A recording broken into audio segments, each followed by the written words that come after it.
Vous êtes là pour la cure? Non. D'ailleurs, j'allais repartir. Personne ne repart jamais.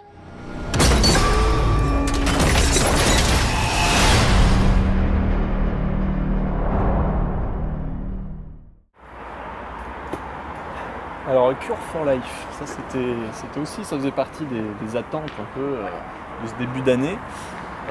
Signé Gore Verbinski, qui avait déjà fait la trilogie des Pirates des Caraïbes, et puis qui avait aussi fait des films comme Rango ou Lone Ranger, qui n'avaient pas forcément bien marché d'ailleurs, en tout cas pour Lone Ranger. Donc on aurait pu s'attendre de sa part à ce qu'il revienne à quelque chose de confortable et qui puisse plaire au public, entre guillemets.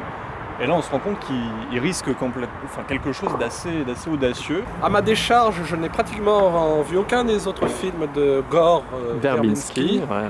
En sachant quand même que c'est une filmographie très hétéroclitin, ce qui fait c'est-à-dire que c'est pas il vraiment... passe de blockbuster à ça, Ouais. Même dans les têtes d'affiche, il est passé de Johnny Depp à...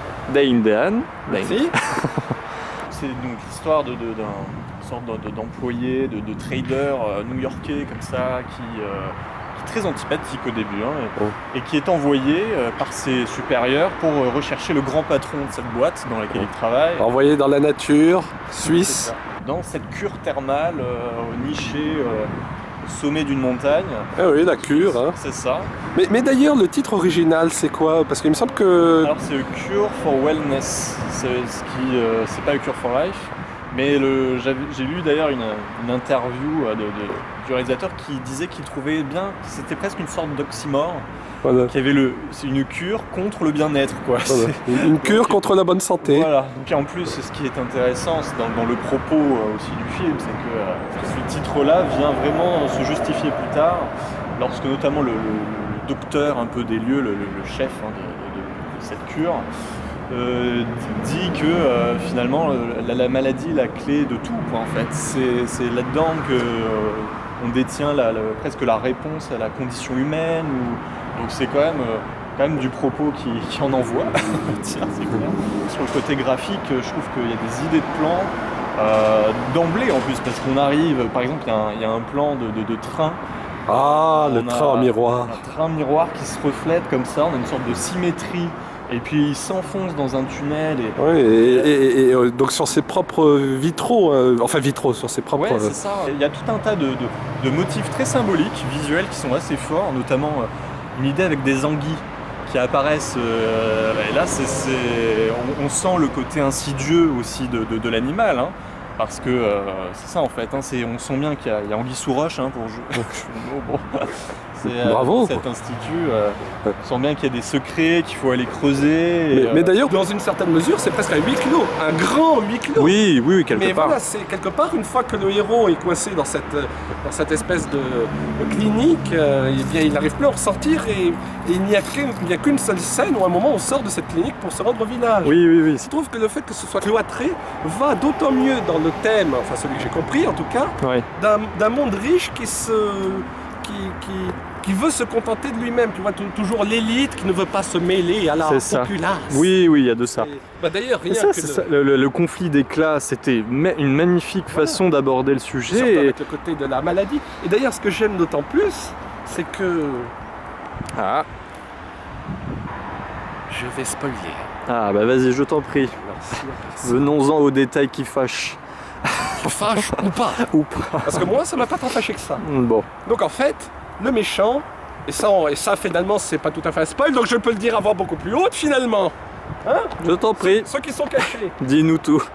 Parce que finalement on le découvre, on le comprend très vite, le grand méchant c'est le baron. Oui. Enfin c'est le médecin en chef, Parce qu'il y a quand même cette légende qui arrive dès le début, dont on se doute bien que... On se dit, là on va rebondir dessus. Oui, et en plus, c'est d'imprévisible quand même qui est là aussi assez problématique. Alors quelque part c'est vrai que je trouve que ça aurait mieux passé si le film assumait le fait que ça se devine facilement. Parce que j'ai l'impression qu'il veut quand même nous jouer cacher, sur certaines surprises. absolument. Il y a quand même un truc qui va avec l'ambiance anxiogène. C'est ça. Le mystère, mais bon, il n'y a pas vraiment de mystère. Quelque part, mystère, finalement non. Mais bon. Donc le baron, c'est ce chef de clinique là, qui donc a survécu depuis au moins 200 ans, etc. Ouais, Et absolument. qui a voulu perpétrer sa lignée avec sa sœur parce que les sangs des autres n'étaient pas suffisamment purs. C'est ça. Oui, oui. Et donc pour moi, ça illustre très bien le thème qui est le monde, l'élite qui veut s'enfermer sur elle-même. Mais tout ça part d'un programme qui est très égoïste en fait, hein, très Mais c'est ça que j'aime bien, c'est qu'à la fois, tu vois, il te présente ça comme quelque chose de très général, mais tu te rends compte que c'est à la fois extrêmement humain, que finalement tout ça ne dépend que d'une personne, ce qui participe beaucoup à l'ego démesuré du baron. Oui, Je trouve oui. que ça illustre bien que en fait, tout ce truc général, toute cette architecture complexe qu'il avait mise en place, en fait c'était rien que pour lui. Oui, Pour d'accord. lui, rien que pour lui, et qu'en plus, Mais c'est quand même- et c'est là où je suis d'accord que le baron ne pense pas à l'avenir quelque part, parce que après, une fois que c'est fait, ça, une fois qu'il a réussi à, enfin, de toute manière, il n'y arrive pas, mais s'il avait réussi à enfanter Oui, plus sa ou moins. propre Oui, fille, donc outre que dans les arbres généalogiques, ça aurait donné des trucs absolument c'est ça. enfin. Ah oui, en génétique, là, je pense qu'il y aurait eu des congénitaux. Non mais moi je parle surtout de celui qui est chargé de dessiner les branches, etc. Ah Et oui, là, est il tordu, s'en hein, sort c'est- plus, là, ouais. En fait, il y a deux manières de pérenniser son espèce qui sont mises en parallèle pour moi dans ce film. Il y a l'immortalité, évidemment, c'est tant qu'à faire, ne pas mourir, Voilà, c'est et quand même mieux. également rester dans la propre familia, tu vois, C'est ça. le sang pur. Et pour moi, le fait d'enfanter sa fille, ce n'est pas la finalité de son plan. Parce que c'est vrai qu'on pourrait comprendre, vu que ça arrive à la fin, au climax, on pourrait comprendre qu'en fait, son but ultime, c'est d'enfanter sa fille. Oui. Eh bien moi, je ne suis pas tout à fait d'accord. Pour moi, c'est plus un but parallèle. C'est-à-dire que son but véritable, c'est quelque part d'immortaliser son espèce. Soit par lui, soit par Oui, son non, propre mais bien corps, sûr, mais... soit par celui de ses proches. Mais enfin, ce qui me pose problème avec cette histoire de famille, c'est qu'elle exclut complètement la dimension sociale un peu qu'il y avait dans ce programme-là. Parce que effectivement, les patients de cet institut-là, on devine assez vite que c'est des personnes aisées qui ont eu les moyens d'être intégrées dans cet institut-là. Donc on se dit quelque part que elles ont voulu presque se guérir peut-être de ce Ouais. mal capitaliste, de la société moderne. Après les billets verts, elles se sont mises carrément elles-mêmes au vert. C'est ça. Du coup, cette piste-là qui m'intéressait vraiment et qui en plus était complètement intégrée avec la trajectoire du héros parce qu'il vient de là, il vient de ce monde un peu corrompu, voilà, on devine ça dès le début et c'est dommage que ce côté antipathique qu'il avait au début n'ait pas tenu plus longtemps, même si ça aurait nui effectivement peut-être à l'empathie qu'on aurait pu ressentir pour lui, mais je trouve que c'était plus intéressant peut-être d'aller dans les retranchements un peu sombres, un peu plus loin du personnage, qui devient au final une sorte de pro-chevalier qui sauve tout le monde, qui a tout compris, enfin qui... Mais voilà, après c'est vrai qu'il y a une ambiance moi qui prend vraiment au corps, quoi, qui ne nous lâche pas, ça je dois bien reconnaître ça au film. La musique qui est pour beaucoup, hein, parce que y a cette sorte de ritournelle, de chanson berceuse un peu que... Berceuse, mais à la fois aussi une chanson hallucinée, quoi. Oui, oui, oui. C'est justement, vu que la fille, elle chante le même refrain que la berceuse de la boîte à musique. Ouais. Bon, si ça se trouve, bah, la mère du héros faisait partie de cette famille et le héros c'est son cousin. Mais voilà. Disons que ce que fantasme le spectateur est plus fort à mon avis que la résolution. C'est-à-dire que le spectateur fantasme quelque chose qui serait quand même cohérent, dans une certaine mesure réaliste. Et le final part dans quelque chose de totalement hors norme, mais hors norme dans le côté plutôt rédhibitoire, moi je trouve du terme, parce que on se pose sur des choses qui sont très concrètes, mais auxquelles on n'arrive pas à trouver forcément de repères, où on se dit vers où il nous emmène. Et la fin vient dénaturer ce fantasme-là chez le spectateur. En tout cas, c'est ce que ça m'a provoqué, moi. Hein. J'ai vraiment été... je me suis dit, ah, tout ça pour ça. En fait, quelque part, pour moi, ça va aussi Ouais. dans le ton du film, tout ça pour ça, quelque part. Toute cette architecture, on vient à l'ego d'un seul et même homme. Et je suis d'accord avec toi.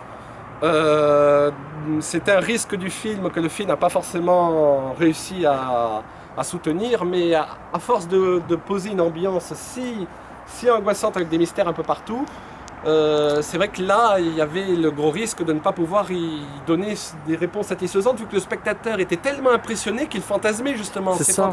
Le scénario, c'est plus de la sensation qu'un véritable scénario Ouais. écrit, je dirais. C'est quand même, c'est pas à l'image d'un Lynch par exemple, où là vraiment on est dans quelque chose de très dans l'inconscient. Ah oui, mais bon, tu apportes Dans une- Lynch, donc...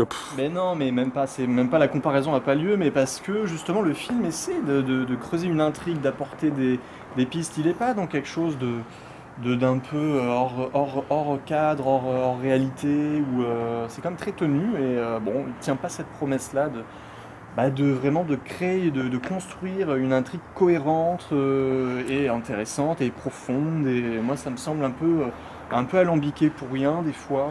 Et voilà. Donc, ça reste sur une note, très mitigée, mais il y a quand même de bonnes choses. Je pense que c'est aussi un film qu'il faut voir en salle, quoi. Rien que pour rien que pour l'ambiance, le l'ambiance, visuel. Ouais. Mais malgré tout, je ne suis pas tout à fait d'accord avec toi. Moi, je trouve que ce film, tout en comprenant ton verdict, ce film, il a un scénario qui, mine de rien, a une certaine structure. Une structure anormale, c'est vrai, une structure qu'on peut le reprocher, mais ce film, il m'a impressionné. Ah mais oui, il y a un côté très impressionniste du film Voilà, sur l'esthétique. Il y a ça. C'est un lieu où le temps s'est arrêté, hein, d'ailleurs. Ça s'est arrêté, ah bon, Voilà, tiens, on doit pas être loin de la cure alors. Non. Mais voilà, et surtout ce principe-là que la richesse, l'opulence, c'est la maladie et la maladie qui soigne la maladie. Je vois tout ce champ lexical, c'est... Ouais, non, mais il y a des... Voilà. C'est un film, il faut le voir en salle, comme tu dis. Il faut le vivre, ce film est une cure. Oui, il faut se faire sa propre idée, c'est vrai que... Ce film est une cure. Est une cure.